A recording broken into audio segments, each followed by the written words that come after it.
Hey, what's going on there, fellow delinquents? Mischief here, and I want to talk a little bit more about the Vantage Point Armory compensator right here that I got from my PX4. And so, in my personal opinion, I think it really does make a huge difference. I don't really have any practical purposes for having it outside of range use. Even in competition, like, I wouldn't really be able to use this because it would disqualify me from most divisions that I would probably run it in. However, it's fun to use at the range. And it was so much fun, and I thought it was practical for possibly maybe even a home defense situation, where I decided that I wanted to also try it out on the Glock 19. So, believe it or not, Vantage Point Armory doesn't make it just for the PX4, they also make it for the Glock 19, and they have other pistols, other versions of it coming out. And I don't see a lot of people doing reviews on it, so I'm going to give you my personal opinion on both versions of it for the Glock 19 and also for the Beretta PX4. Now, what's cool about this is that unlike with the PX4 version right here, where you need an Allen wrench to unscrew it, this one just snaps on and off just like the Surefire does. You literally just slide it on, it clicks into place, and then it's on there. It gives it the same exact length as a Glock 17, though maybe a Glock 34 might be a little bit more appropriate for this style, because with the Glock 34 you could probably add some more ports. But I can kind of see why they went with the Glock 17. You can see that I put some electrical tape around the Surefire light, and the main reason why I did that was because when the bullet exits, there's a lot of excess residue that comes out that cakes on the flashlight. So that's just basically to keep it nice and clean. And if that gets worn off, then I can just put more tape on it later. Anyway, we're going to go ahead and shoot it and compare it and see if there is a major difference. So for ammunition, we're going to be using this Magtech steel case. This is the cheapest stuff I found. It's 115 grain. It's actually 7 yards. It's a little bit farther. It's 7 yards, but 2 more yards, no big deal. We're just going to go with it. So we're going to shoot at that top left one.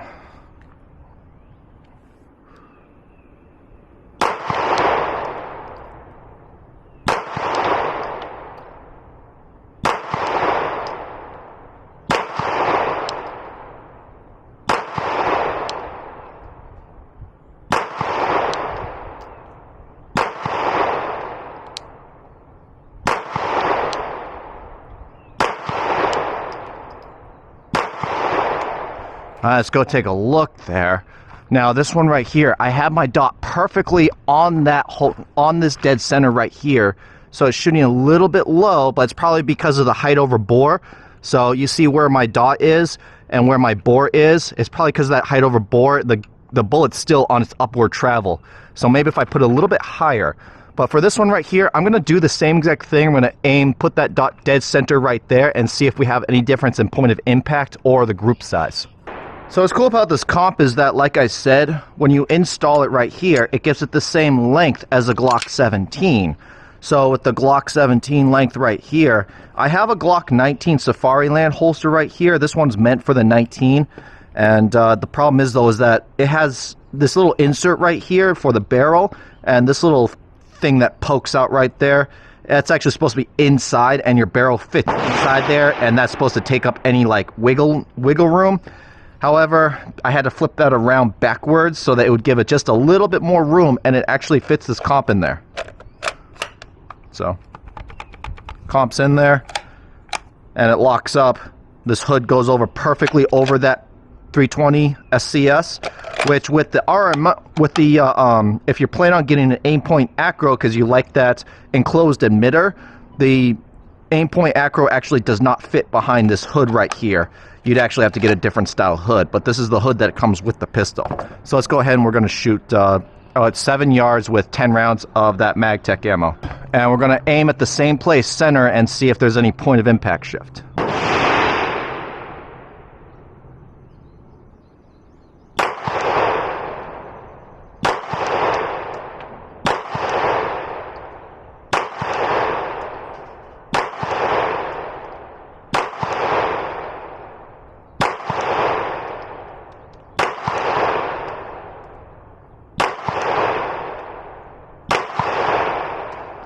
All right, let's go take a look.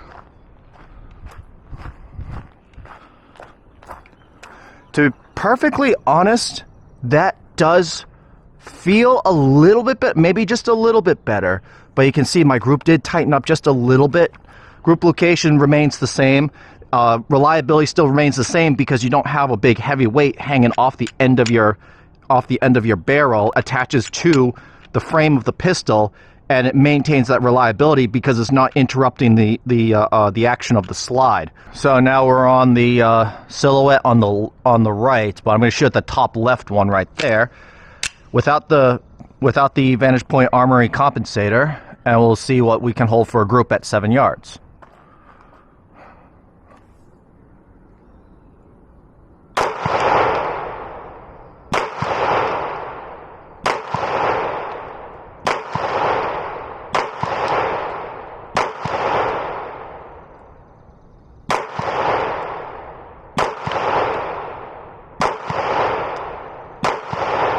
Let's go take a look. So not too bad for iron sight shooting. It's definitely opened up a little bit, but it's more center. Well, let's go ahead and we're going to throw that Vantage Point Armory, and then we'll go ahead and shoot this one right here. I had to move the target a little bit to the left because I didn't want to shoot directly into the concrete wall. So let's go ahead and shoot.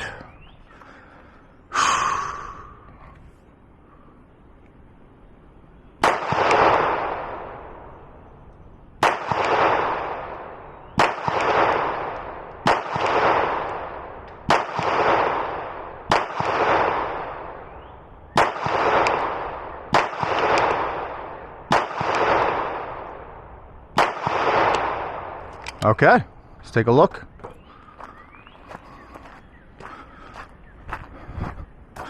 Alright, not bad. It's definitely probably my largest group, but at the same time, I felt a lot more confident shooting this particular pistol. Obviously, when you're running an optic is going to give you a huge advantage over just shooting iron sights, because lining up those iron sights and requires a little bit more patience and a little bit more attention to detail as far as what you're looking for in your sight picture.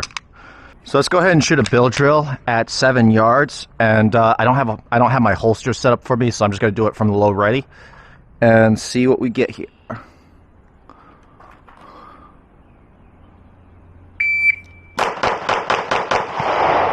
Okay.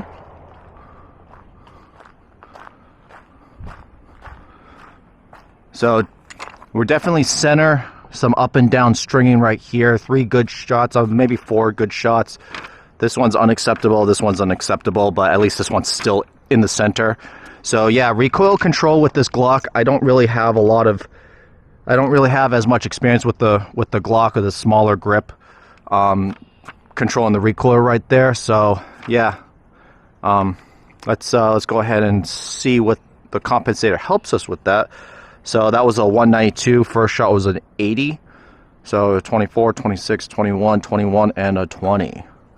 So that's shooting pretty fast, especially if I'm a sub 2. Definitely pushing the gun much faster than I can actually control it. So let's go ahead and throw the Vantage Point Armory compensator on there and see if we get a different result. I apologize about that. I thought I was recording that whole entire time, and apparently my camera was not recording my shooting. So anyway, we're just going to go with it. So this one right here, we're going to be shooting 7 yards. I'm going to do a bill drill real quick, and now my camera is actually recording. All right.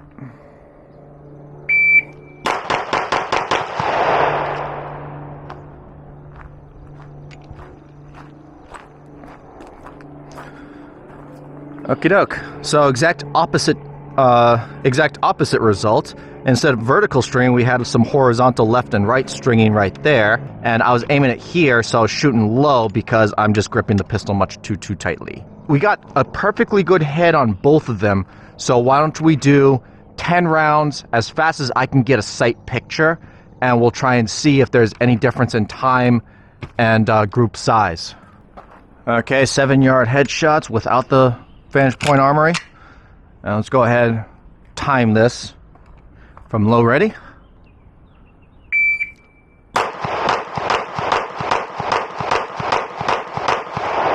I pulled one low. I think they were all there, but I pulled one low. Okay, 10 shots was a 477. First shot was a 104. So that's me just trying to get my sight picture. 53, 41, 41, 40, 36, 40. Yeah, 36 might have been just me pulling this one low. Oh, I had pulled too low actually. All right, very well. Let's throw the compensator on, see if we get a different result.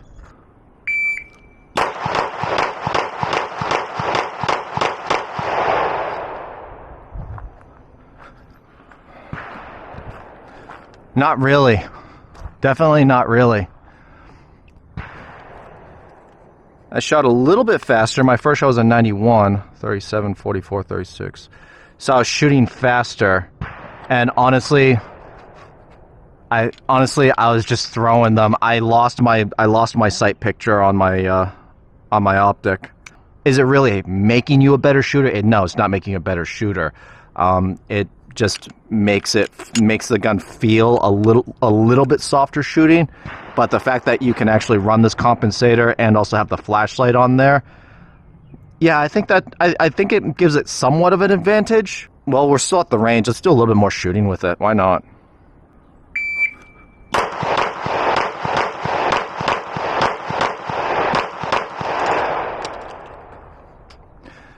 Forgot to grab my reload.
Yeah, it helps a little bit. With long range accuracy, I really don't think it helps that much, but yeah, you can argue it does help a little bit. I think it works a lot better for close range controllability.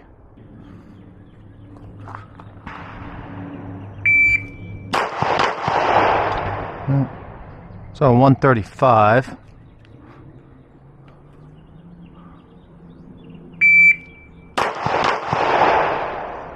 So 144.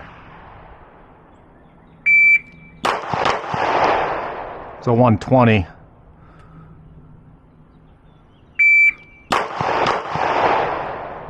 $128.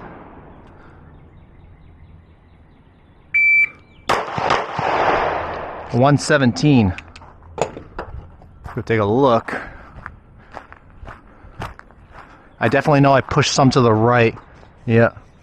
So it's, that second shot, as I was coming back, I started pressing it. I could see the dot waving to the right. So that's me gripping the gun and pulling the gun to the right with my trigger finger. So, I mean, the accuracy is okay. Not exactly ideal. I'd rather have this right here. Let's take that off. See if there's any difference without the comp.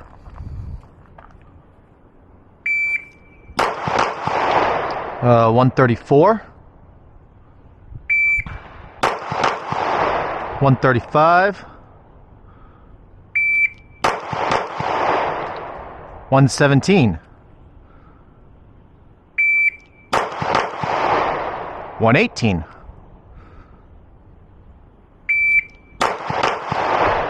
115. All right, let's go take a look. So right here, I was actually favoring a little bit more to the left. My group size did open up, but I have a lot more room for error down here as opposed to trying to go for the head up here, which I did with the compensator. So that's the differences in the group size. However, I wasn't pushing my shots to the right. I was actually favoring the left side just to try and keep the hostage out of the target right there. So we did not hit the hostage. We still had all of our rounds in there, and we still maintained pretty decent times right there. So I think with the compensator, I mean, it's give or take. It's really how are you going to train. Let's take a look at the comp itself and see if there's anything we can probably do to make it a little bit better. So we got the PX4 and the Glock 19. Now you notice the PX4 actually has 2 ports, and this one does really work really well as a compensator. It pushes those gases and forces that gun back into battery very well, and I like this. This one right here, not so much. I mean, I appreciate that they kept it the Glock 17 length, but I think that, in my opinion, they should push it out to the Glock 34 length, add a second port, and then that would make this a much better comp. As it stands, it works better as a standoff device. What's a standoff device? Well, you notice that if you just have the bare gun and you press it into something and you squeeze the trigger, nothing happens until that slide goes back into battery, and then you can press the trigger. So if you have a standoff device and you put it on there and you press it against, no matter what you press it against, you can still press that shot off. So someone can't just push your gun out of battery. Now, is that really important? I don't think it's that important, but it's a cool little feature.